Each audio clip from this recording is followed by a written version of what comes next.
VP political tax நேயர்கள் அனைவருக்கும் வணக்கம். நெட்வொர்க்கர்ஸ் வெல்ஃபேர்ஸ் அசோசியேஷன் என்ற அமைப்பின் அகில இந்திய மகளிர் அணி துணைத் தலைவர் ஸ்போர்ட்ஸ் பிசியோ தெரபிஸ்ட் அனிதா அவர்கள் நம்மோடு இணைந்துள்ளார். அவரிடம் விரிவாக விவாதிக்கலாம். மேடம் வணக்கம். வணக்கம். நீங்க ஸ்போர்ட்ஸ் பிசியோ தெரபிஸ்டா இருந்து நீங்க எப்படி மேடம் நெட்வொர்க்கர்ஸ் வெல்ஃபேர்ஸ் அசோசியேஷன்ல இணைந்து பணியாற்றீங்க? இவ்வளவு நாளா இந்த துறையில இணைந்து பணியாற்றி வரீங்க. உங்களுக்கு ஏற்பட்ட அனுபவத்தை சொல்லுங்க. அனைவருக்கும் வணக்கம். நான் 25 ஆண்டுகளா ஸ்போர்ட்ஸ் பிசியோதெரபிஸ்டா இருக்கேன். ஒரு 3 ஃபெடரேஷன்ல ஸ்போர்ட்ஸ் பிசியோதெரபிஸ்டா இருக்கேன். அந்த 3 ஃபெடரேஷன்லயும் நான் மெடிக்கல் ஹெட்டா ஆர்கனைசிங் கமிட்டியில நான் இருக்கேன். என்னோட ஒரே daughter international kick boxer, state level player, state sponsored player, world ranking 8th. இந்த அளவுல இருந்தும் நான் ஏன் நெட்வொர்க்கிங் பண்றேன்னு சில பேர் என்ன கேட்பாங்க.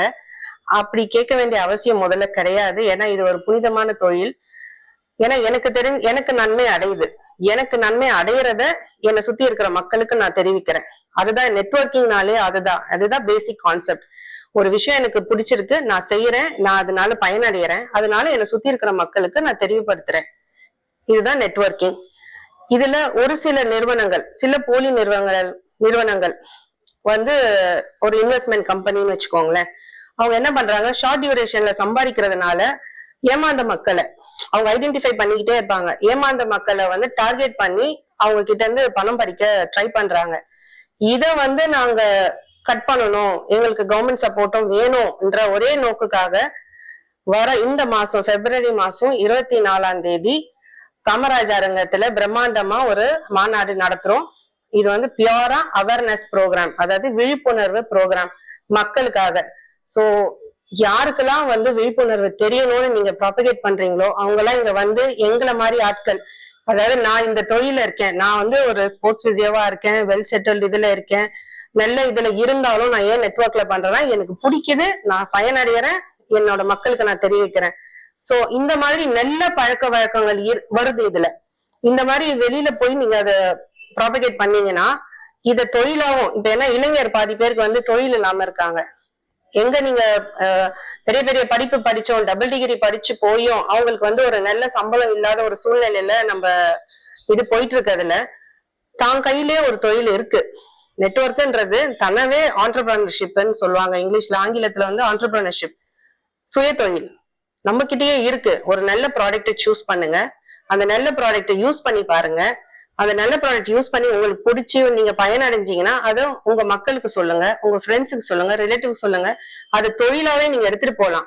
எதுக்கு நீங்க ஒரு கம்மி சம்பளத்துல ஒரு டபுள் டிகிரி ட்ரிபிள் டிகிரி வாங்கி ஒரு கம்மி சம்பளத்துல போய் நீங்க யாருக்காகவும் வேலை செஞ்சு அவங்க பெரிய ஆள் ஆகுறதுக்கு, நம்ம இவ்வளவு படிச்சிருக்கோம், படிப்பு இருந்தாலும் சரி படிப்பு இல்லைனாலும் சரி, யார் வேணா ஒரு நல்ல நாலேஜ் நீங்க கல்டிவேட் பண்ணிட்டீங்கன்னா நெட்வொர்க்ல பண்ணலாம்.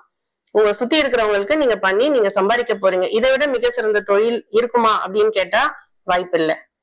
நல்ல விஷயத்த ப்ராபகேட் பண்றீங்க, அதுக்கு சம்பளம் வருது.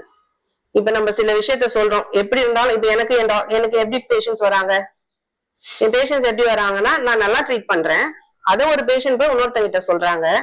அந்த பேஷண்ட், அதாவது வேர்ட் ஆஃப் மவுத் ஸ்ப்ரெட்டிங், அது ஒரு மாதிரி மார்க்கெட்டிங் தான். இந்த டாக்டர் கிட்ட போங்க, இவங்க நல்லா இந்த இதை சரி பண்ணிடுறாங்க தானே எனக்கு பேஷண்ட் வருது. நெட்வொர்க்னாலும் என்ன, நான் இந்த ப்ராடக்ட் பண்றேன், இந்த ப்ராடக்ட் எனக்கு ஹெல்த்துக்கு நல்லா இருக்கு, என் உடம்புக்கு நல்லது கொடுக்குது, அதை நான் இன்னொருத்தவங்களுக்கு சொல்றேன், அவங்க அதை எடுக்கிறாங்க, அவ்வளவுதான், சிம்பிள். எனக்கு எப்படி பேஷன்ஸ் வருது, அதுவும் நெட்வொர்க்கிங் தான். நான் எப்படி இந்த பொருளை இன்னொருத்தவங்களுக்கு சொல்றேன், அதுவும் நெட்வொர்க்கிங் தான். சோ இதுல இவங்கதான் செய்யணும் அவங்கதான் செய்யணும்ன்றதுலாம் கிடையாது. எல்லா தரப்பு மக்களும் செய்யலாம், எவ்வளவு படிச்சிருந்தாலும் செய்யலாம். இது ஒரு புனிதமான தொழில். இதை நான் மக்களுக்கு முன்வைக்கிறேன். 24ஆம் தேதி பிப்ரவரி அந்த மாநாட்டுக்கு எல்லாரும் வாங்க, அவேர்னஸ் எடுத்துக்கோங்க. போலி நிறுவனத்தை நம்பி ஏமாறாதீங்க. ஷார்ட் டேர்ம் இன்வெஸ்ட்மெண்ட்னு சொல்லி அதிக லாபம் சம்பாதிக்கலாம்னா எங்கேயுமே அது நடக்காது. அது நல்ல பணமாவும் இருக்காது. அப்படி ஒரு நல்ல பணம் இல்லாத ஒரு இதை நீங்க செஞ்சு சம்பாதிக்கணும்னா அதை நீங்க பண்ணவும் வேண்டாம். இந்த மாதிரி ஒரு அவேர்னஸ் மக்களுக்கு கொடுக்கறதுக்காக தான் நாங்க அன்னைக்கு உங்களை எல்லாரும் வாங்கன்னு வரவேற்கிறோம். மருத்துவத்துறையில போலி நிறுவனம்னா எதை சொல்வீங்க? அங்கேயும் போலி டாக்டரும் இருக்கிறாங்க, மருந்தும் போலி மருத்துவம் சொல்றாங்க, மெடிசன் சொல்றாங்க. இதெல்லாம் போலியா இருக்கும். எப்படி மக்கள் அவேரா இருக்கணும்? நீங்க ஒரு மருத்துவரை அணுகுறீங்கன்னா எல்லா லைசன்ஸ் மேல ஒரு போர்டு இருக்கும். போர்டை பார்த்துதான் உள்ள போறீங்க. அந்த போர்டுல லைசன்ஸ் நம்பர் இருக்கும். அந்த லைசன்ஸ் நம்பர் வேலிடான்னு நீங்க வந்து ஆன்லைன்லயே செக் பண்ணிக்கலாம். அது பண்ணீங்கனாலே போதும், அந்த டாக்டர் வந்து உண்மையான டாக்டரா இல்ல போலியான டாக்டரான்னு தெரிஞ்சிடும். மருந்த கண்டுபிடிக்கணும்ன்றது பாசிபிள் கிடையாது. அது மக்களால முடியாது. அது கவர்மெண்ட் தான் ரெகுலேட் பண்ணணும். அதை தவிர வேற வழி கிடையாது. மருந்து மாத்திரை வந்து கண்டுபிடிக்க முடியாது, மருந்த கண்டுபிடிக்க முடியாது. எது போலி எது உண்மையான மருந்து. ஆமா, வாய்ப்பு இல்லை. அது சாதாரண மக்களால முடியாது. பார்மக்யூட்டிக்கல் படிச்சிருந்தா மட்டுமே தான் அதை கண்டுபிடிக்க முடியும். ஆர்டினரி மக்களால அதை கண்டுபிடிக்க முடியாது.